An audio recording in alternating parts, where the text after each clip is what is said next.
चलिए आज का वीडियो स्टार्ट करते हैं। हम लोगों का क्या चल रहा है, एनसीईआरटी का सार संग्रह चल रहा है। सार संग्रह में हम लोग क्या पढ़ रहे हैं, संवैधानिक विकास पढ़ रहे हैं। संवैधानिक विकास में हम लोग देख रहे हैं मौलिक अधिकार। मौलिक अधिकार में हमारा दूसरा वीडियो है। तो जो मोस्ट इम्पॉर्टेंट क्वेश्चन और आंसर हैं उस पर हम लोग चर्चा कर रहे हैं। तो चलिए वीडियो स्टार्ट करते हैं, लेकिन प्लीज़ चैनल को सब्सक्राइब करें और शेयर करें। तो चलिए वीडियो स्टार्ट करते हैं, देखते हैं इस वीडियो में हम लोगों को क्या मिलता है। काफ़ी चीज़ें हम लोग पढ़ चुके हैं मौलिक अधिकार के बारे में, तो पिछला वीडियो आप ज़रूर देखिएगा, तभी आगे की चीज़ें समझ में आती हैं। अगर आप एक वीडियो छोड़कर दूसरा वीडियो देखेंगे, दूसरा वीडियो छोड़ के तीसरा वीडियो देखेंगे, तो ऐसे दिमाग में चीज़ें भी सेट नहीं होती और समझ में भी नहीं आता। इसलिए जो है आप लोग सीरियल से वीडियो देखिएगा, तभी चीज़ें समझ में आएंगी। तो चलिए वीडियो स्टार्ट करते हैं। चलिए अनुच्छेद 1900 अंतर्गत आज हम लोग क्या देखेंगे, अनुच्छेद 19 पहले स्टार्ट करते हैं। अनुच्छेद 19 के अंतर्गत हमें कितनी स्वतंत्रताएं मिली हैं संविधान के द्वारा? 6 स्वतंत्रताएं मिली हैं। कितनी स्वतंत्रताएं मिली हैं? 6 स्वतंत्रताएं मिली हैं। किसके माध्यम से?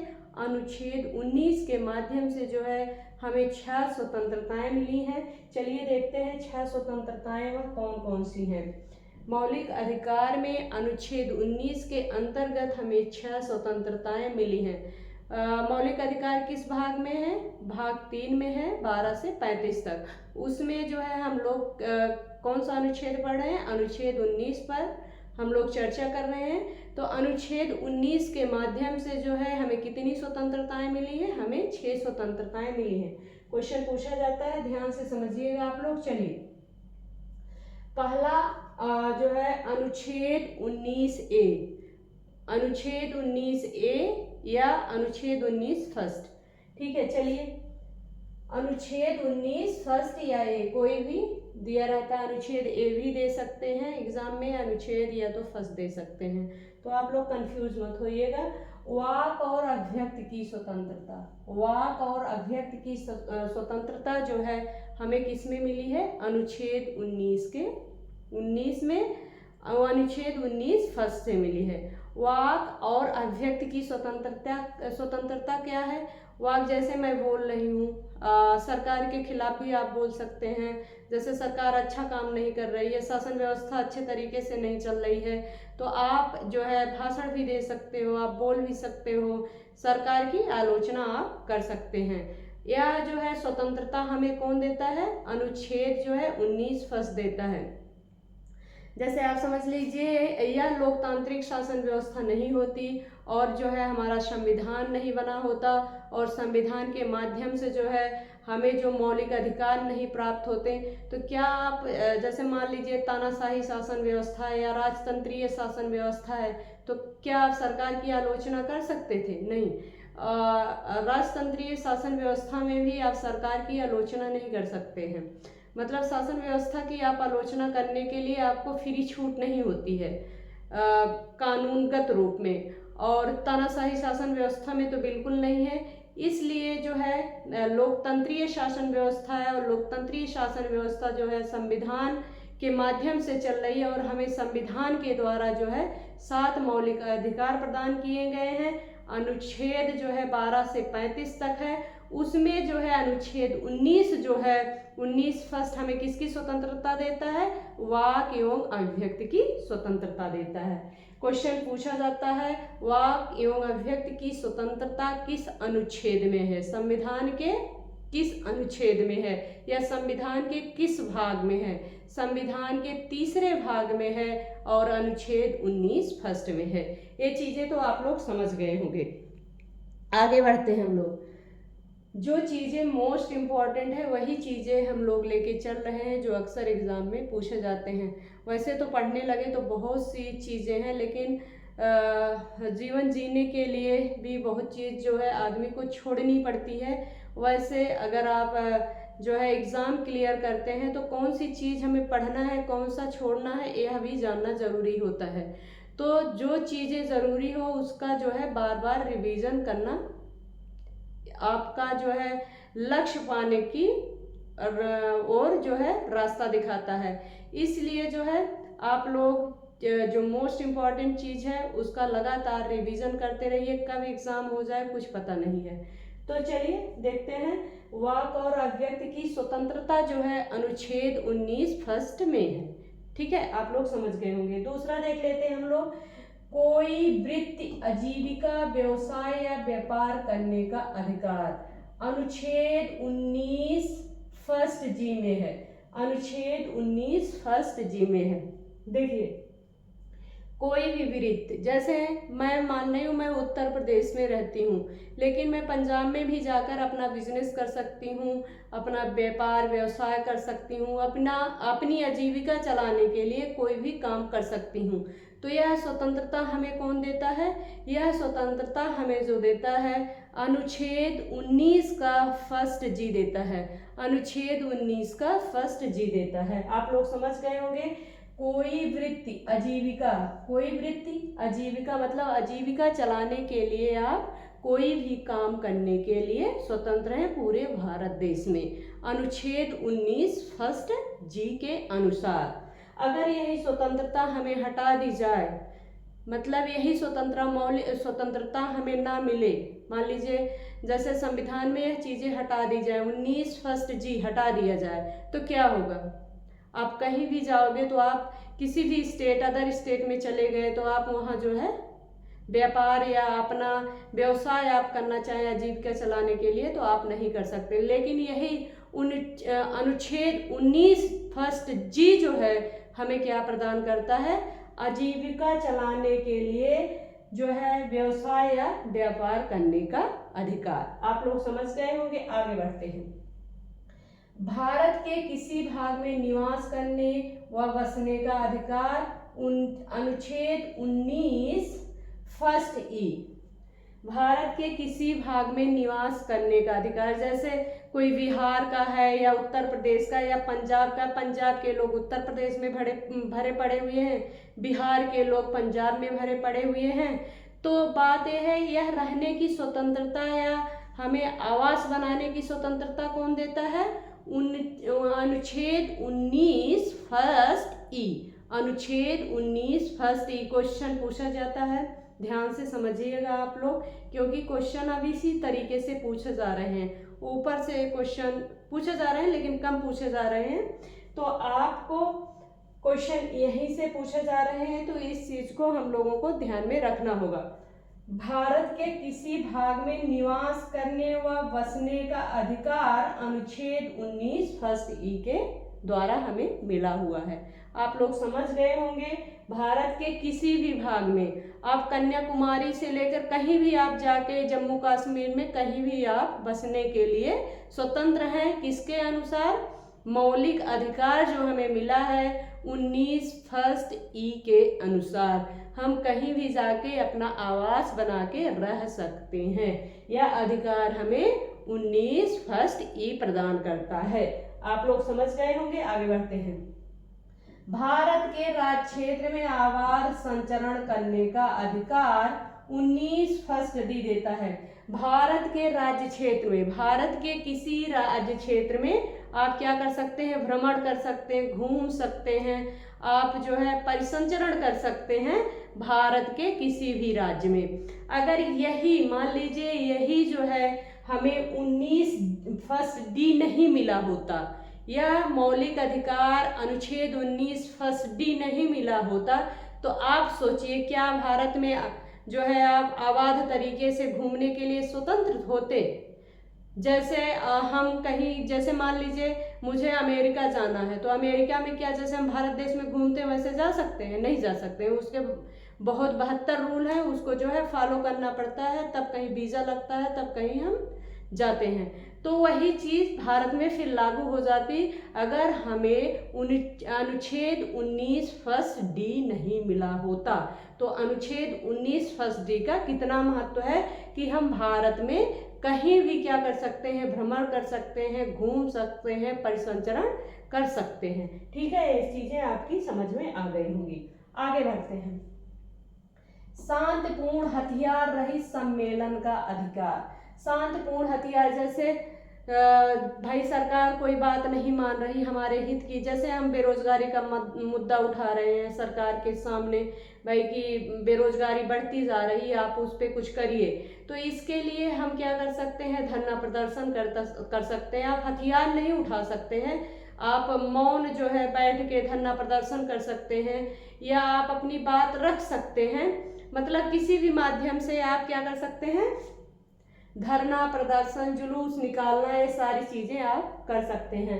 यह जो है हमें कौन सा अनुच्छेद जो है हमें यह स्वतंत्रता देता है, अनुच्छेद 19 फर्स्ट बी, अनुच्छेद 19 फर्स्ट बी, बिना शांतिपूर्ण हथियार रहित सम्मेलन का अधिकार, शांतिपूर्ण हथियार रहित सम्मेलन का अधिकार अनुच्छेद 19 फर्स्ट भी हमें प्रदान करता है। यह चीजें आप लोग समझ गए होंगे। आगे बढ़ते हैं।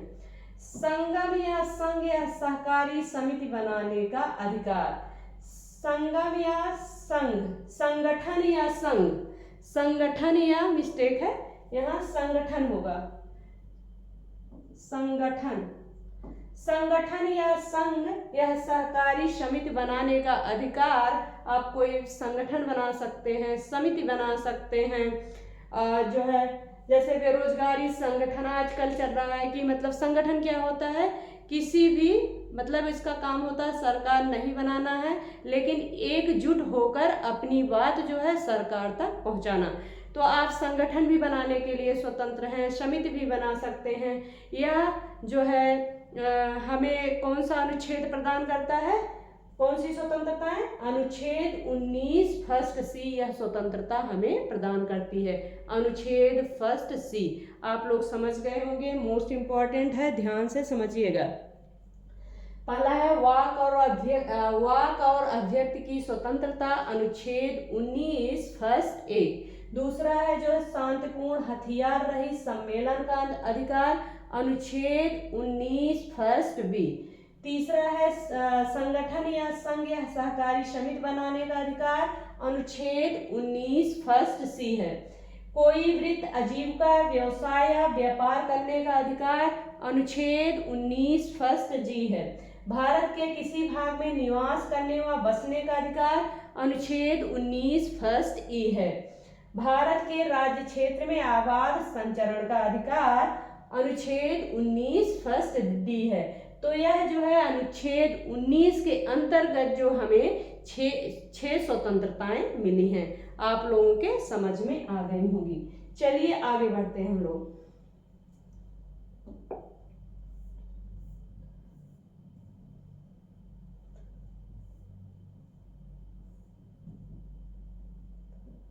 आप लोग समझ गए होंगे, छह स्वतंत्रताएं जो हमें मिली हैं वो मोस्ट इम्पॉर्टेंट है, आप लोग उसको ध्यान से समझ लीजिएगा और आराम से पढ़ लीजिएगा। चलिए, भारतीय संविधान के किस अनुच्छेद के अंतर्गत यह प्रावधान किया गया, किसी भी अपराध के अभियुक्त को स्वयं अपने विरुद्ध गवाह बनने के लिए बाध्य नहीं किया जा सकता है। किसी भी, जैसे मैंने कोई अपराध कर लिया तो आप मुझे बाध्य नहीं कर सकते हो कि मैं उसके प्रति गवाह बनूं कि नहीं मैंने जो है यह अपराध किया है, तो मैं यह करने के लिए बाध्य नहीं हुई। यह कौन सा अनुच्छेद हमें प्रदान करता है, मोस्ट इम्पॉर्टेंट है, अपराध के अभियुक्त को स्वयं अपने विरुद्ध गवाह बनने के लिए बाध्य नहीं किया जा सकता। क्या नहीं किया जा सकता, बाध्य नहीं किया जा सकता। अपराध के अभियुक्त को स्वयं अपने विरुद्ध गवाह बनने के लिए बाध्य नहीं किया जा सकता। यह जो है कौन सा अनुच्छेद हमें प्रदान करता है, तो कौन प्रदान करता है, यह कौन अधिकार यह प्रदान किया है, अनुच्छेद 20C, अनुच्छेद 20C जो हमें यह अधिकार प्रदान करता है कि हम जो है अपने विरुद्ध जो है गवाह बनने के लिए बाध्य नहीं है, हम अपने विरुद्ध जो है गवाह बनने के लिए बाध्य नहीं है। यह जो है अधिकार हमें अनुच्छेद 20C प्रदान करता है। आप लोग समझ गए होंगे, आगे बढ़ते हैं। संविधान का कौन सा अनुच्छेद दोष सिद्धि के संबंध में अभियुक्तों को दोहरे दंड एवं स्व अभिशासन से संरक्षण प्रदान करता है। ध्यान से समझिएगा, इसमें कुछ हम ऐड नहीं कर सकते क्योंकि यह संविधान की चीजें हैं, तो आपको इसी तरीके से पढ़ना होगा और समझना भी होगा। संविधान का कौन सा अनुच्छेद दोष सिद्धि के संबंध में अभियुक्तों को दोहरे दंड एवं स्व अभिशासन से संरक्षण प्रदान करता है? कौन सा अनुच्छेद है, पहले इसको समझ लेते हैं हम लोग। अनुच्छेद दोष सिद्ध के संबंध में अभियुक्तों को दोहरे दंड, जैसे मैंने कोई अपराध किया है, मुझे उस अपराध के लिए एक बार सजा मिल गई, लेकिन दोबारा उस अपराध के लिए मुझे सजा नहीं मिलेगी। यह जो है अधिकार हमें कौन प्रदान किया है? यह अधिकार हमें कौन सा अनुच्छेद प्रदान करता है कि हमें एक अपराध के लिए 2 बार सजा नहीं मिल सकती है? तो यह कौन सा अनुच्छेद है? यह अनुच्छेद 20 है। अनुच्छेद दोष सिद्ध के संबंध में दोहरे दंड एवं स्व अभिशासन से संरक्षण प्रदान करता है। कि हमें एक अपराध के लिए 2 बार सजा नहीं मिल सकती है। क्योंकि क्वेश्चन जो हम यहाँ जो है आपको क्लियर कर रहे हैं वो चीजें तो पूछी नहीं जाएंगी, आपसे जब पूछा जाएगा तो शब्द यही होंगे, इसलिए शब्द पर आप लोग ध्यान दीजिएगा, आप लोग चीजों को समझिएगा और शब्द को भी पकड़िएगा। तो अनुच्छेद दोष सिद्ध के संबंध में अभियुक्तों को दोहरे दंड एवं स्व अधिशासन से संरक्षण प्रदान करता है अनुच्छेद 20। आप लोग समझ गए होंगे। आगे बढ़ते हैं। भारतीय संविधान का कौन सा अनुच्छेद व्यक्ति की विदेश यात्रा के अधिकार को संरक्षण प्रदान करता है? विदेश यात्रा के अधिकार को, आप विदेश यात्रा कर सकते हो, जो विदेश यात्रा करने के लिए सारे कानून नियम हैं, अगर आप उस पे फुलफिल जो है उतरते हैं तो आप विदेश यात्रा करने के लिए फ्री हैं। यह जो है अधिकार हमें कौन सा अनुच्छेद प्रदान करता है? यह अधिकार कौन सा अनुच्छेद प्रदान करता है? अनुच्छेद 21।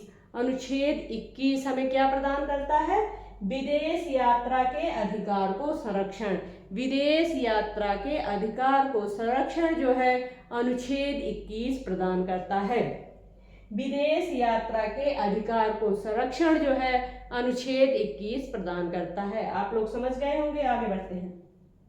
मौलिक अधिकारों के अंतर्गत कौन सा अनुच्छेद बच्चों के शोषण के विरुद्ध प्रावधान से संबंधित है?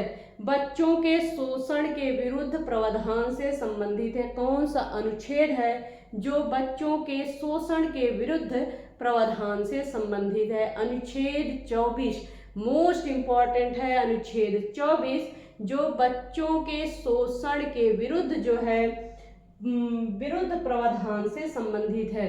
बच्चों के शोषण के विरुद्ध प्रावधान से संबंधित है।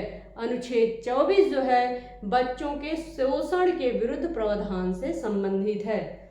ठीक है, उसमें कई चीजें हैं, जब मैं पढ़ाऊंगी विस्तृत तो पढ़ाऊंगी। यहाँ आप लोग मोस्ट इंपॉर्टेंट जो चीजें हैं उस पर ध्यान दीजिए। भारतीय संविधान के अनुच्छेद 25 में प्रयुक्त हिंदू शब्द में बौद्ध, जैन और सिख धर्म सम्मिलित है।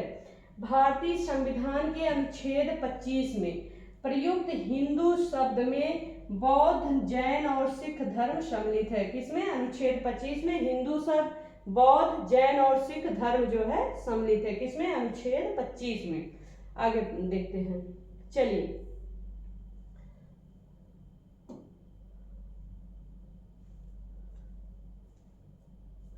हाँ, अनुच्छेद 25 में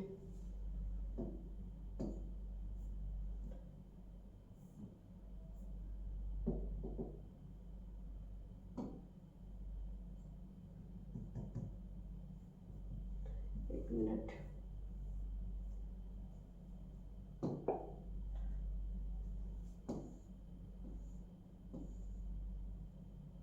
चलिए।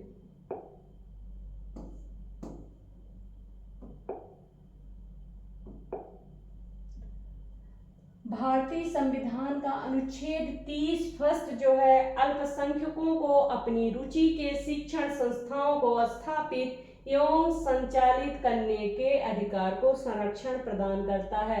अनुच्छेद 30 फर्स्ट क्या प्रदान करता है? अनुच्छेद जो हमारा 30 फर्स्ट है वह जो है अल्पसंख्यकों को रुचि के शिक्षण संस्थाओं को स्थापित करने और संचालित करने का अधिकार प्रदान करता है। अनुच्छेद 30 जो है अल्पसंख्यकों को जो है रुचि के शिक्षण संस्थाओं को स्थापित करने एवं संचालित करने का अधिकार प्रदान करता है। कौन सा अनुच्छेद? अनुच्छेद 30 फर्स्ट जो है क्या प्रदान करता है? अनुच्छेद 30 फर्स्ट जो है वह क्या प्रदान करता है? अनुच्छेद 30 फर्स्ट जो है अल्पसंख्यकों को रुचि के शिक्षण संस्थाओं को स्थापित करने एवं उनको संचालित करने का अधिकार प्रदान करता है। अनुच्छेद 30 फर्स्ट जो है अल्पसंख्यकों को रुचि का जो है स्कूल जो है शिक्षण संस्थाओं स्कूल को स्थापित करने का अधिकार प्रदान करता है। क्या प्रदान करता है? अधिकार प्रदान करता है और उनको आप संचालित कर सकते हैं। यह भी अधिकार जो है अनुच्छेद 30 के माध्यम से मिला हुआ है। किसको मिला हुआ है? अल्पसंख्यकों को मिला हुआ है। अल्पसंख्यकों को जो है रुचि के शिक्षण संस्थाओं को स्थापित करने एवं संचालित करने का संरक्षण प्रदान करता है। आप लोग समझ गए होंगे। आगे बढ़ते हैं। भारतीय संविधान के अनुच्छेद 32 के अंतर्गत कौन सा अधिकार जो है परिवर्तित किए जा सकते हैं? कौन सा अधिकार परिवर्तित किया जा सकता है? मौलिक अधिकार। कौन सा अधिकार? मौलिक अधिकार अनुच्छेद 32 के तहत। आगे बढ़ते हैं। मौलिक अधिकारों का संरक्षक कौन है? मौलिक अधिकारों का संरक्षक कौन है? मौलिक अधिकारों का क्वेश्चन पूछा जाता है। मौलिक अधिकारों का संरक्षक कौन है? तो कौन है? न्यायपालिका है। मौलिक अधिकारों का संरक्षक जो है न्यायपालिका है। कौन है? न्यायपालिका है। आगे बढ़ते हैं। डॉक्टर भीमराव अंबेडकर ने मौलिक अधिकारों में से किसे संविधान का हृदय एवं आत्मा कहा था? डॉक्टर भीमराव अंबेडकर ने जो है मौलिक अधिकारों में किसे जो है संविधान का हृदय और आत्मा कहा था? संविधान का हृदय और आत्मा जो है अंबेडकर ने किसको कहा था? तो किसको कहा था? संवैधानिक अधिकार को। किसको? संवैधानिक उपचारों का अधिकार अनुच्छेद 32। संवैधानिक उपचारों का अधिकार अनुच्छेद 32 को डॉक्टर भीमराव अंबेडकर ने जो है संविधान की आत्मा और हृदय कहा था। आप लोग समझ गए होंगे। आगे बढ़ते हैं हम लोग।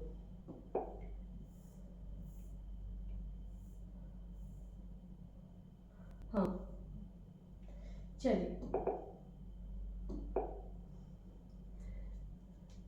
व्यक्तिगत स्वतंत्रता के अधिकार के लिए कौन सी याचिका दायर की जाती है? व्यक्तिगत स्वतंत्रता के अधिकार के लिए कौन सी याचिका दायर की जाती है? व्यक्तिगत स्वतंत्रता जैसे मुझे मान लीजिए मैंने जो है मेरे दिमाग में आया कि मेरी स्वतंत्रता का हनन हो रहा है। व्यक्तिगत रूप से जो मुझे जैसे कपड़ा पहनने की स्वतंत्रता या खाने पीने की स्वतंत्रता या व्यक्तिगत चीज जो होती है उसका हमारा हनन हो रहा है, तो उसके लिए जो है हमें कौन सी याचिका दायर करनी पड़ती है? तो कौन सी याचिका दायर करनी पड़ती? बंदी प्रत्यक्षीकरण। कौन सी? बंदी प्रत्यक्षीकरण। व्यक्तिगत स्वतंत्रता के अधिकार के लिए कौन सी याचिका दायर की जा सकती है? जैसे आप मान लीजिए आपके किसी व्यक्तिगत अधिकार का हनन हो रहा है, तो आप कौन सी याचिका दायर करेंगे? बंदी प्रत्यक्षीकरण याचिका आप दायर करेंगे। ठीक है, आगे बढ़ते हैं। संसद को मौलिक अधिकारों में संशोधन का अधिकार किस बाद में निर्णय के आधार पर प्राप्त हुआ? मौलिक अधिकारों में संशोधन का अधिकार, पहले यह था कि मौलिक अधिकारों में आप संशोधन नहीं कर सकते हैं, लेकिन कौन सा ऐसा वाद है जो मौलिक अधिकारों में संशोधन का अधिकार दिया? सरकार को मौलिक अधिकारों में आप संशोधन कर सकते हैं, ये स्टेप आपको फॉलो करना पड़ेगा। तो वह कौन सा वाद है? कौन सा वाद है केशवानंद बनाम केरलवाद, केशवानंद भारती बनाम केरलवाद, केशवानंद भारती बनाम केरलवाद मोस्ट इंपॉर्टेंट है। मौलिक अधिकारों में संशोधन का अधिकार जो मिला केशवानंद भारती बनाम केरलवाद 1973 ईस्वी, केशवानंद भारती बनाम केरलवाद 1973 ईस्वी। आप लोग समझ गए होंगे, आगे बढ़ते हैं। संपत्ति के मौलिक अधिकार को किस संविधान संशोधन द्वारा मौलिक अधिकार की श्रेणी से हटा दिया गया और हटाकर केवल उसे वैधानिक अधिकार जो है बनाया गया, वैधानिक अधिकार या कानूनी अधिकार की मान्यता दी गई। संपत्ति के मौलिक अधिकार को, संपत्ति के मौलिक अधिकार को किस संविधान संशोधन के द्वारा जो है मौलिक अधिकार से हटाकर सिर्फ उसे जो है कानूनी अधिकार की संज्ञा दी गई। कौन सा जो है संविधान संशोधन था? तो कौन सा संविधान संशोधन था? 44वें संवैधानिक संशोधन 1978 द्वारा। 44वें संवैधानिक संशोधन 1978 द्वारा जो है संपत्ति के मौलिक अधिकार को जो है संविधान संशोधन द्वारा मौलिक अधिकारों से हटाकर केवल उसे वैधानिक या कानूनी अधिकार के अंतर्गत रखा गया। कौन सा? 44वें संविधान संशोधन 1978 द्वारा। आप लोग समझ गए होंगे, आगे बढ़ते हैं।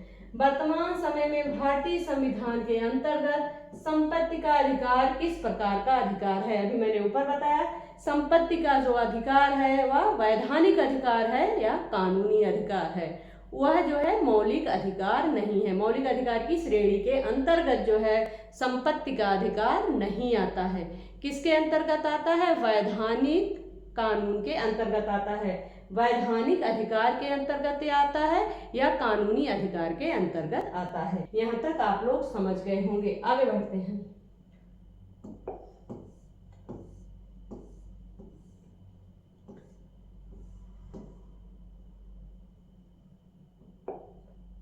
हाँ, सूचना का अधिकार एक विधिक अधिकार है जो सूचना का अधिकार अधिनियम 2005 के माध्यम से प्रदान किया गया। जो सूचना का अधिकार मिला है कौन सा अधिकार है? एक विधिक अधिकार है जो अधिकार अधिनियम 2005 के माध्यम से मिला है।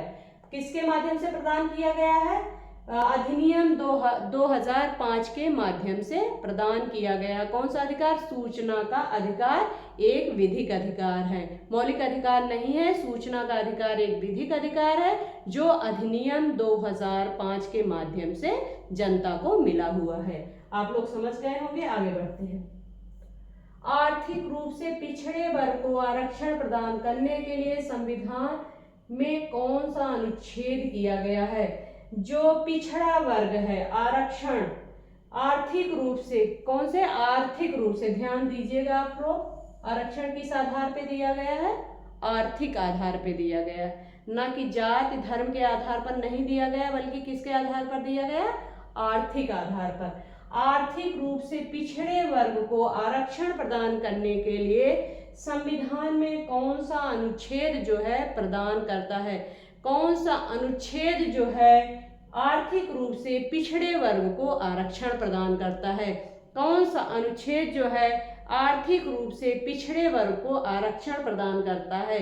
कौन सा अनुच्छेद है? अनुच्छेद 15(6) तथा 16(6), अनुच्छेद 15(6) तथा 16(6), अनुच्छेद 15(6) तथा 16(6). आप लोग समझ गए होंगे। आर्थिक रूप से पिछड़े वर्ग को अनुच्छेद 15(6), 16(6) जो है आरक्षण प्रदान करता है। ध्यान से समझिएगा, क्वेश्चन मोस्ट इंपॉर्टेंट है। एनसीईआरटी का हम लोग सार संग्रह पढ़ रहे हैं। 6 से 14 वर्ष की आयु के बच्चों को प्रदत्त शिक्षा का अधिकार किस प्रकार का अधिकार है? अगर 6 से 14 वर्ष का बच्चा है तो उसे सरकार जो है फ्री शिक्षा देगी। यह कौन सा अधिकार है? मौलिक अधिकार है। कौन सा अधिकार है? मौलिक अधिकार है। वह उसका मौलिक अधिकार है कि उसे सरकार शिक्षा दे, उसका मौलिक अधिकार है कि उसे सरकार शिक्षा दे। या कौन सा अधिकार है? मौलिक अधिकार है। अगर आपसे पूछा गया 6 से 14 वर्ष का कोई बच्चा है तो उसे जो शिक्षा का अधिकार मिला हुआ है उसे कौन सा अधिकार मिला हुआ है? मौलिक अधिकार मिला हुआ है कि कानूनी अधिकार मिला हुआ है, वैधानिक अधिकार? तो कौन सा अधिकार मिला हुआ है?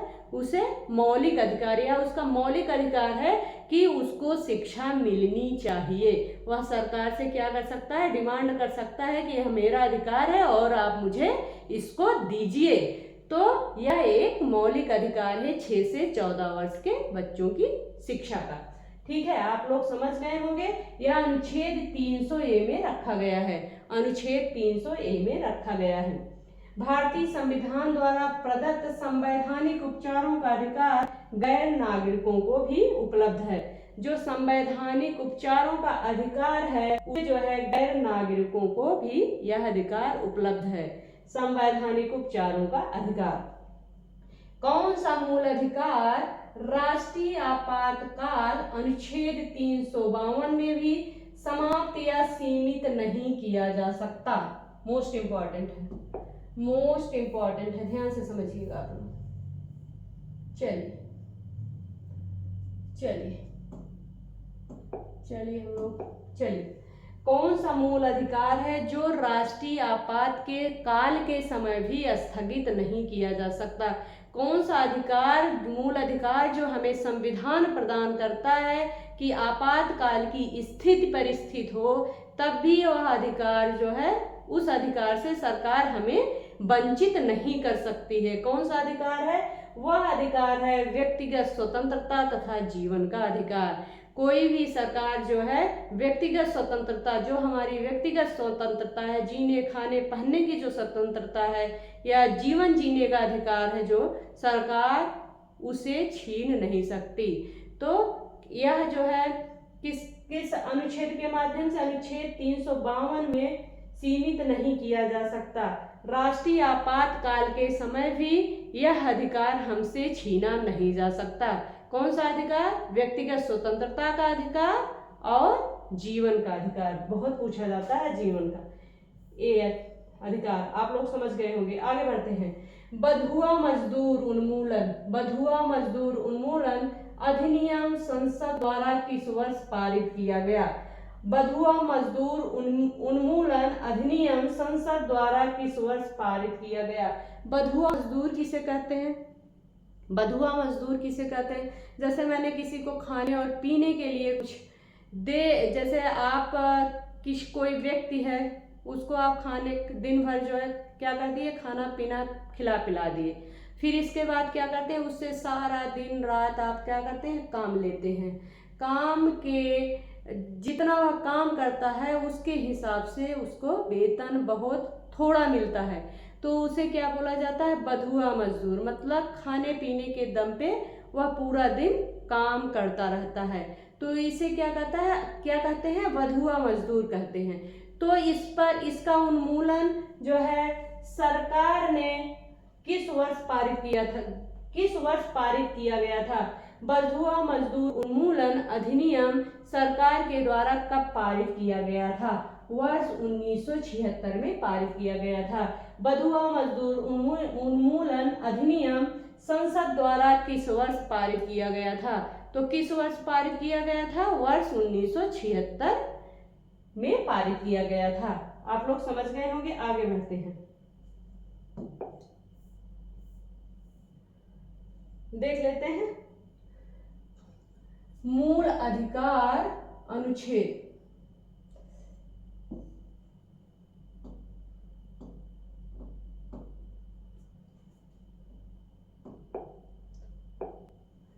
मूल अधिकार अनुच्छेद,